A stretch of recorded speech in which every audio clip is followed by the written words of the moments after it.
now it's time to work. All right, guys, before I start anything, yeah, Rufio. So before I start anything, I'm gonna get some water going. As you guys know, I filled this tote up yesterday with rainwater, and I'm gonna show that with this, you can get some good drinking water, and I am not worried about any of it. So you could put up to 4 filters in here if you want, or 3, and then you use this tube thing so it drains really easy. I put 1 in there for now to show you how long it'll take. Right, Rufio? All right. That's what I'm talking about. So we're just gonna get it straight from here and fill it up as much as we can, and then see how much we need left. All right. So as you can see, there's water in there. Probably can use a little more, so I'll add a little more. So I'm gonna let that just do its thing for a while, and then we'll look at it later. It takes a while to filter with 1. That's why you wanna add more. But I think each filter can do like 5,000 gallons of water, something crazy like that. So it is a Alexa Pure, and if you're interested, you can look it up and buy it if you need to. I don't know. I think it's a lot cheaper than the what are the Brita filters, or whatever they're called. The Berkey filters is what it is. Berkey. So good, cheaper solution to get some nice clean water. Also, just so you guys know, because y'all comment, I am not worried about painting this black or keeping it dark or anything. This is a very temporary solution. I don't want this tub here forever. I don't want to, I normally don't drink the water from here. I just want to show you that that filter can do it, and do it very well. So I'm not too worried about collecting too much water in this for myself. This is more for the animals and whenever I get a garden and whatnot. So no worries there, folks. So it is getting kind of chilly, right, Rufio? It's kind of chilly, but Sawyer and Rufio love it. I hate cold weather, absolutely hate it, but they got this thick fur and they are loving it. Yeah, this is y'all's time to shine, guys, y'all's time. But I gotta go bundle up some more. All right, so as you can hear, I got this sawmill warming up. While that warms up, I wanted to show you something that I am so excited for. Check this out. Y'all see that? Green stuff is growing, guys. All this is green. Starting to bloom right here. Look at all that green. And then even this right here. Look at that. All right. So that makes me super excited because things are changing. Stuff's growing. Scenery's about to change around here. It's about to warm up. I am one happy dude.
All right, so first thing, yes, have my glasses on, have my gloves on, all that safety stuff.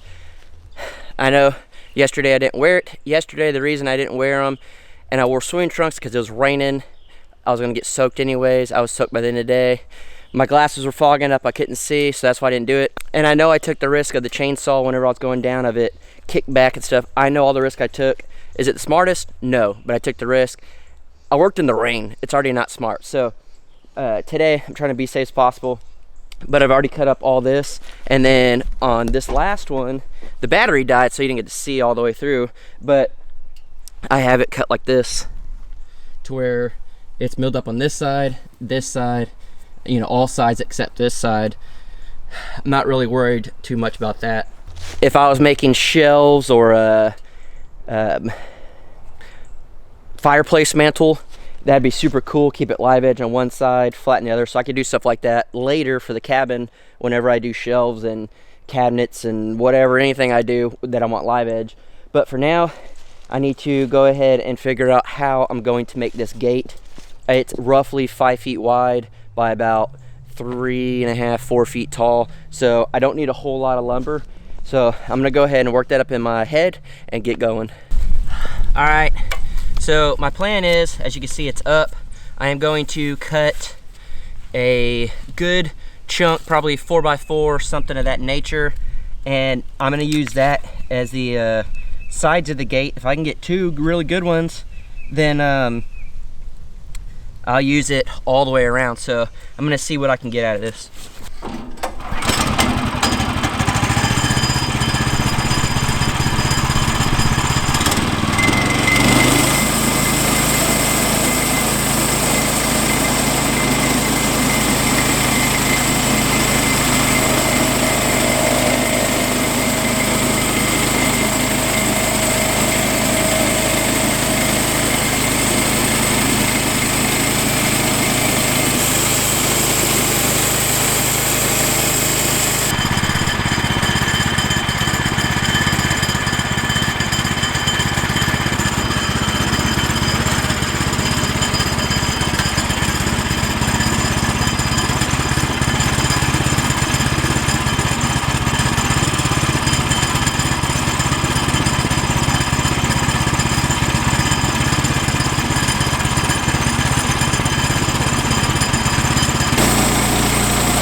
Okay, so I got beam cut up, bigger planks, bigger beam here.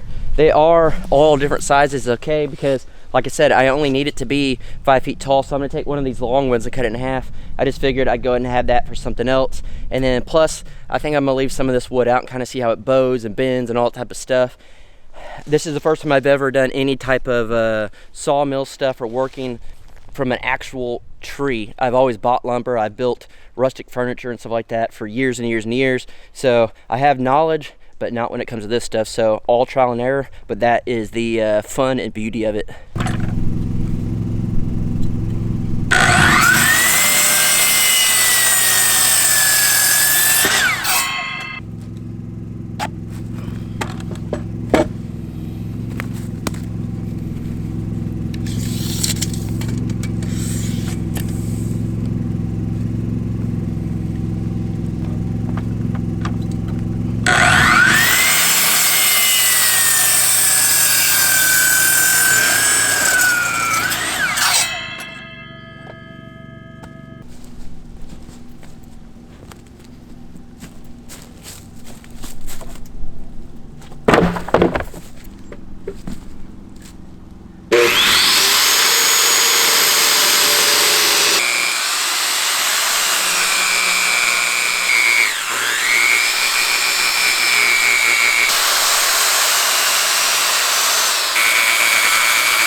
freaking hard wood.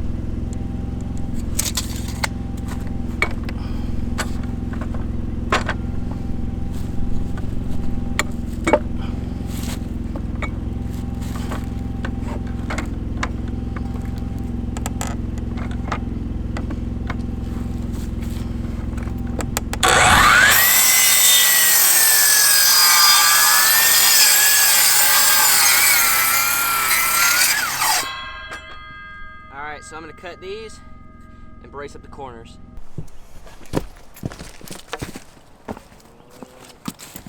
Alright, so now the plan is to take all these pieces and frame them up in the corners so it's nice and strong.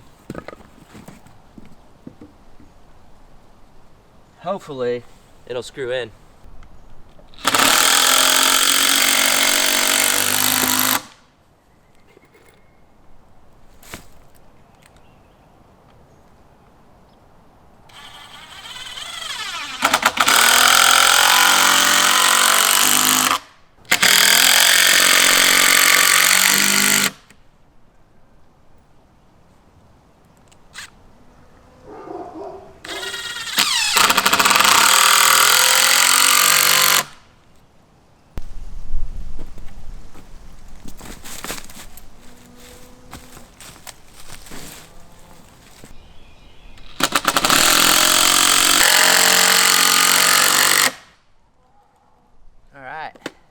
That is a heavy duty gate right there for sure. I think I might need another piece here in the middle and then I'll put wire on it. All right, now that I got it framed up, I wanted to show you guys kind of where it was going to be. Again, between this tree and then where I cut this stump the other day, well, a while back. So pretty big gate. Yes, it goes way over the wire because you got to remember, I'm going to put barbed wire right here on the top of this, so it'll go up to here, which is 4 feet, and then that's basically what this is. It's a little bit bigger than 4 feet. That way, once I do a couple strands of barbed wire, I'll be fine. But this is a pretty heavy duty gate, as you could tell. Super thick, big old chunks. I mean, it is a thick, heavy gate. Realistically, I won't be using it all that much. I just want it to be really strong in between these trees in case something comes up. It's heavy to move, stuff like that, so animals can't get in and out. And then I'll figure out, I have some heavy duty hinges. I'll see if I'm going to use them, but then I may put a post into this tree and then potentially cut it flat on this side and put a post there that I can kind of hook it on, put latches and all that stuff. But so far, this is a pretty cool gate that literally cost me $0.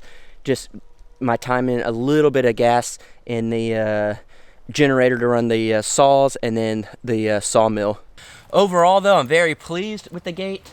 Way heavier than I expected. The wood was way harder than I expected. If I didn't have the impact driver, it probably wouldn't have got the screws in there, but that's a good thing that it's heavy duty. I will end up staining it and sealing it so the wood doesn't mess up. But for now, I think it's plenty strong enough. I'm not going to hang it right now because I don't want to cut the fence. And plus, I'm also going to figure out where exactly I'm going to put my cross beam, or how I'm going to do that. I may end up just coming back and putting some more wood. I'm not 100% sure in the moment. But I did want to figure out and see visually what it would look like, how I could hook on the tree and all that stuff. So I'm not going to jump the gun and keep building on this. I'm going to kind of think on it for a while and do what I think is best for this gate, since I do have to cut the fence in half and it's going to take the tension from that side and that side away. So just like everything else, one project started, none finished.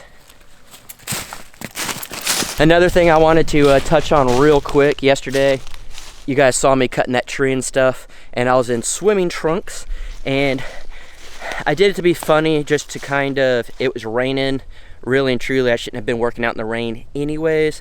I get it, but it was just swimming trunks because I knew I was gonna get wet and I was soaked. I had my snake boots on. I was just trying to look super Texan. I was trying to look like a super big Texan, I guess, and just for fun. And everyone took it too serious, said I was gonna get hurt and all that stuff. Guys, I understand the risk I take every single day I'm out here and doing stuff. I appreciate y'all's concerns, but sometimes you just gotta realize it's just a joke. All right, so I came down to the river. I was gonna try to do some fishing. I was thinking maybe it went down. It actually went up from yesterday. I guess more and more rain keeps coming down and it is flooded. So I'm gonna take you over here real quick and show you this. And this is the road that normally I come in on, and it goes over where I play basketball and all that type of stuff. But it's pretty wild. You can see like logs and stuff like that floating down, but all of this was literally a road. And if you've been watching for a while now, when I first came out here and we thought we were gonna get tornadoes and stuff, the water wasn't even this high, and it came down crazy then. And I drove my truck through here, but as of right now, the water is literally going from the little part that I showed yesterday after the cinematic stuff, and then I was like, hey, this is the water that's coming down. You know, it came up this much, it was bone dry. Well, all the way from over there, way over there, all the way to over here is flooded.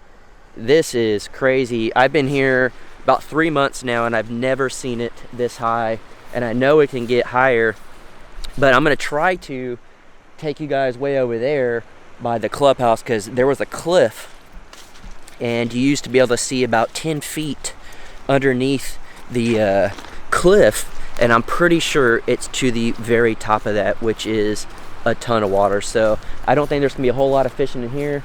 I possibly could throw it out there, but really and truly it's not super deep. There might be fish, but I think there's just so much debris that I see just like coming through.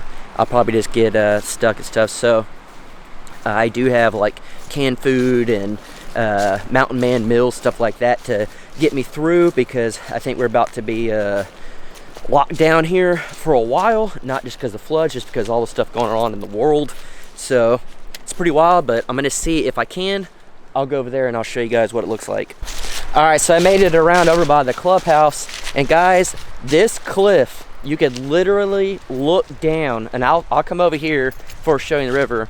You could literally look down at least 10 feet, if not 12 or so, and look at where this water is to the top of the cliff. That's crazy. That's the bridge way over there. It's flooded way up. It's flooded all the way down there. All this was a cliff all the way around. And if I could find some old footage, dang it, I actually don't have the hard drive, it's at Jared's. But you guys could go back in some of my videos and see where the cliff was and how it was. And my brother Matt was up here not long ago before his road trip, and we were fishing right there, and it was a good 10-12 feet. But just to show you guys that what this looks like over here, this is all this where it's flooded. You know that waterfall I took a cool shot at yesterday for my cinematic stuff, where it was showing twigs and waterfall in the back? Well, guess what? You got maybe a foot of waterfall now. It's pretty crazy. All this is flooded to the top when it was flowing really, really good. So, I mean, that just shows how much the river came up. I guess it's not too tall right here, or too high of water, so I'm gonna try to walk across real quick and go see how deep it is over there.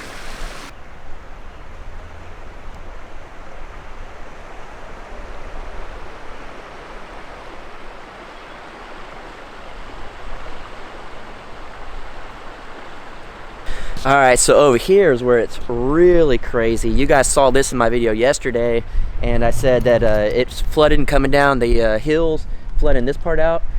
Remember, there used to be a road right here that would go down where I did the cool slow-mo shots and the water was, you know, coming over. Well, it's gone. I was filming probably, I don't know, 20 feet from that tree that way. So, and it goes down, so it's probably 6 to 8 feet deep right here in the roadway. But pretty wild, pretty crazy. I actually was just talking to a lady right now. She Her husband's been living here since like 97, and this isn't the worst it's ever been, but this morning they came out and the water was up to this line right here. So where you could see where the debris and stuff got pushed up. So that's pretty wild. So luckily it went down since this morning, but this is crazy. So it's just one of those things that you got to be lucky that you live up on a hill.